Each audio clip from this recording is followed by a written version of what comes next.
Halo semua, back to my class. Oke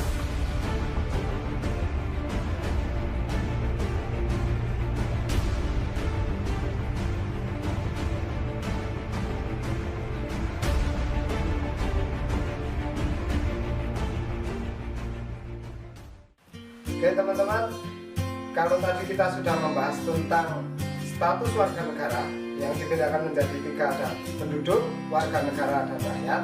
Nah, kali ini kita akan membahas asas-asas warga negara. Nah, asas-asas warga negara ini berkaitan dengan perkawinan antara dua orang yang berbeda negara.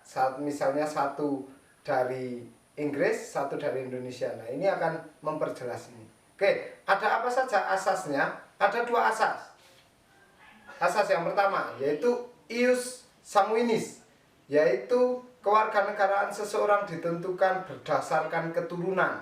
Jadi misalnya teman-teman ini keturunan orang Cina, kemudian bapak ibunya orang Cina, maka teman-teman ketika Cina ini menggunakan ius sanguinis, maka teman-teman akan langsung menjadi warga negara Cina karena keturunan orang Cina.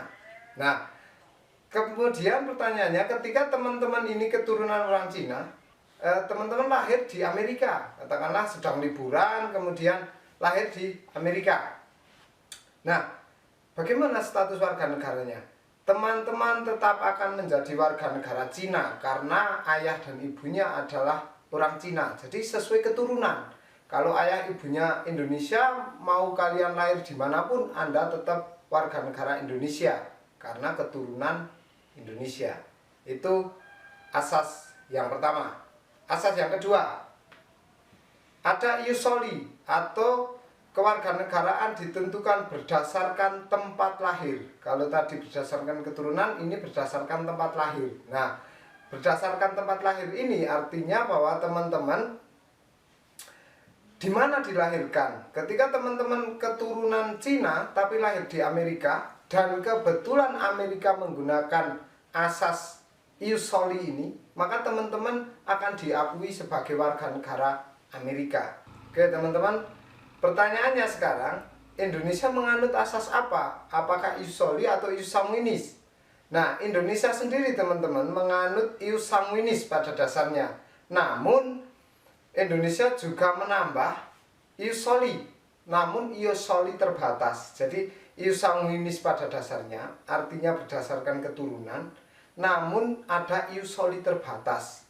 Ius soli terbatas ini adalah bagi anak-anak yang lahir dari orang tua yang orang tuanya ini tidak jelas kewarganegaraannya, seperti itu. Atau seorang anak yang lahir di Indonesia, di wilayah Indonesia, namun tidak jelas ayah dan ibunya. Nah, ini akan diakui sebagai warga negara, seperti itu. Atau anak yang lahir di Indonesia tapi diterlantarkan oleh ayah dan ibunya, ini akan otomatis diakui sebagai warga negara Indonesia, seperti itu ya. Jadi pakainya ius sanguinis namun ditambah ius soli terbatas untuk beberapa kategori anak, seperti itu. Kalau teman-teman lihat di buku, saya perlihatkan di poin 8-10 ini yang menjelaskan bahwa Indonesia adalah negara dengan ius sanguinis namun ditambah ius soli terbatas.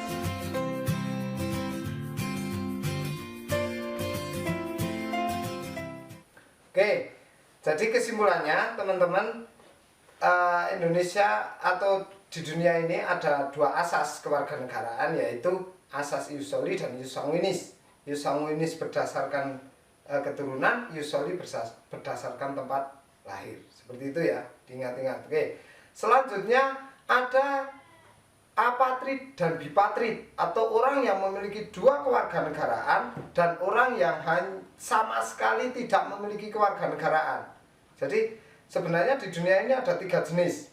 Ada orang yang memiliki kewarganegaraan ganda atau 2 kewarganegaraan, ada orang yang hanya memiliki 1 kewarganegaraan seperti kita, ada orang yang sama sekali tidak memiliki kewarganegaraan. Nah, apa sebabnya kok bisa ada yang punya ganda, ada yang punya sama sekali tidak punya? Apakah ketika pembagian kewarganegaraan mereka tidak datang? Nah, ini akan kita bahas yang berikut ini. Oke, sekarang kita bahas yang pertama, apatrid. Apatrid adalah orang yang sama sekali tidak memiliki kewarganegaraan. Nah, apa sebabnya kenapa mereka tidak memiliki kewarganegaraan?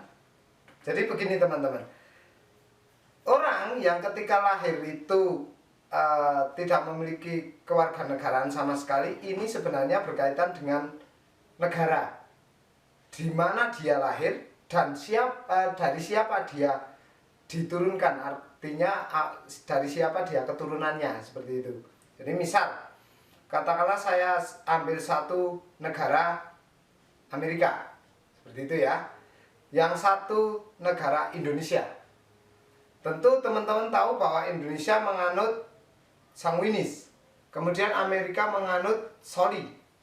Kita ambil gini aja, keturunan Amerika. Orang Amerika menikah punya anak, seperti itu ya. Kemudian pas liburan ke Indonesia, dia lahir di Indonesia, seperti itu. Nah, Amerika menganut ius soli, artinya berdasarkan tempat lahir. Karena anak orang Amerika ini tidak lahir di Amerika, maka dia tidak diakui di Amerika. Karena tidak lahir di Amerika, malah lahir di Indonesia, seperti itu. Sedangkan Indonesia menganut ius sanguinis, yang dimana berdasarkan keturunan. Sedangkan anak yang lahir di Indonesia ini bukan keturunan orang Indonesia, maka di Indonesia juga tidak diakui sebagai warga negara. Oke, jadi cukup jelas ya. Akhirnya si anak yang lahir ini tidak punya kewarganegaraan karena dia keturunan orang Amerika namun lahir di Indonesia. Sedangkan di Amerika menganut asas tempat lahir. Harusnya kalau dia lahir di Amerika, dia akan diakui warga negara Amerika. Tapi karena lahirnya di Indonesia dan tidak lahir di Amerika, maka dia tidak diakui sebagai warga negara Amerika. Jadi jelas dulu, pertama, Indonesia adalah negara dengan ius sanguinis, berdasarkan keturunan. Jadi orang yang lahir dan bukan keturunan Indonesia maka tidak diakui sebagai warga negara Indonesia. Nah, Amerika adalah negara dengan ius soli, dengan ketentuan bahwa setiap orang yang lahir di Amerika diakui sebagai warga negara Amerika. Jadi kalau yang tidak lahir di Amerika maka dia tidak diakui di Amerika. Nah, kebetulan Paimen dan Painem ini mereka orang Amerika. Pas liburan ke Indonesia, anaknya lahir di Indonesia, maka otomatis di Amerika tidak diakui. Di Indonesia diakui? Tidak, karena Indonesia berdasarkan keturunan. Karena mereka bukan keturunan orang Indonesia, maka mereka anak ini tidak diakui sebagai warga negara Indonesia. Jelas ya? Jadi apatrid adalah orang yang tidak memiliki kewarganegaraan. Sebabnya apa? Itu tadi. Karena berbeda negara, berbeda asas yang dipakai. Oke, jelas ya? Kemudian yang kedua adalah bipatrid atau orang yang memiliki dua kewarganegaraan. Jadi kalau tadi tidak punya kewarganegaraan sama sekali, ini malah justru punya dua kewarganegaraan. Bagaimana sebabnya? Ini kebalikannya dengan yang tadi. Saya contohkan Indonesia lagi, kemudian dengan Belanda. Nah, Belanda menganut ius soli atau berdasarkan tempat lahir. Indonesia menganut ius sanguinis berdasarkan keturunan.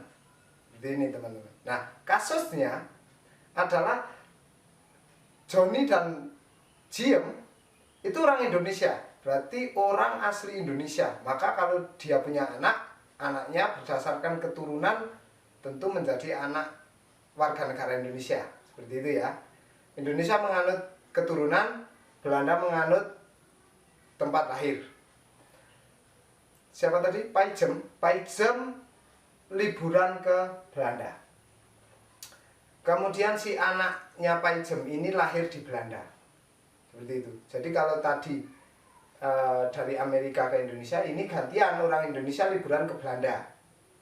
Seperti itu ya. Nah, Di sana istrinya melahirkan, gitu. Istrinya Johnny ini, Johnny dan Paijem ya. Istrinya Johnny melahirkan, Paijem melahirkan di Belanda. Kemudian karena Belanda menganut iusoli atau berdasarkan tempat lahir, maka si anaknya Paijem ini diakui juga di Belanda karena lahirnya di Belanda dan kebetulan Belanda menganut asas tempat lahir. Nah, namun si anak ini kan anaknya asli orang Indonesia, artinya orang keturunan Indonesia. Nah, maka dia juga diakui sebagai warga negara Indonesia karena Indonesia menganut sistem keturunan.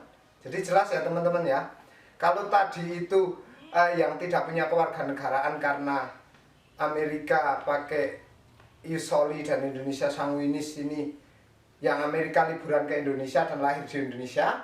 Kalau yang ini gantian, Indonesia yang liburan ke Belanda, lahirnya di Belanda, seperti itu. Nah, anaknya lahir di Belanda.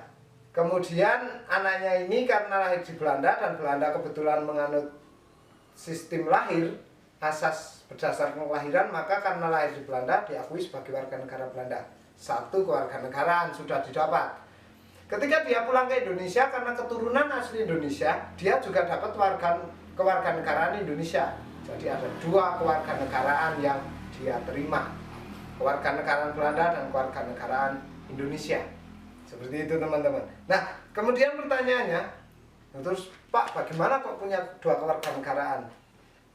Ini nanti berdasarkan keputusan orang tua. Orang tua ini keputusannya anak ini akan dikewarganegarakan Indonesia atau dua-duanya, seperti itu. Kalau orang tuanya memilih satu kewarganegaraan saja, maka ini akan disidangkan. Kemudian setelah sidang bahwa diminta anak ini menjadi warga negara Indonesia, selesai. Seperti itu teman-teman. Jadi ada apatrid yang tidak punya kewarganegaraan dan bipatrid yang punya dua kewarganegaraan. Seperti itu ya, saya rasa cukup jelas. Oke teman-teman, sekian pembelajaran dari saya. Jadi saya rasa cukup jelas. Apabila teman-teman masih kurang jelas, teman-teman bisa menanyakan melalui WA di bawah ini. Oke, sekian dari saya. Terima kasih dan sampai jumpa di video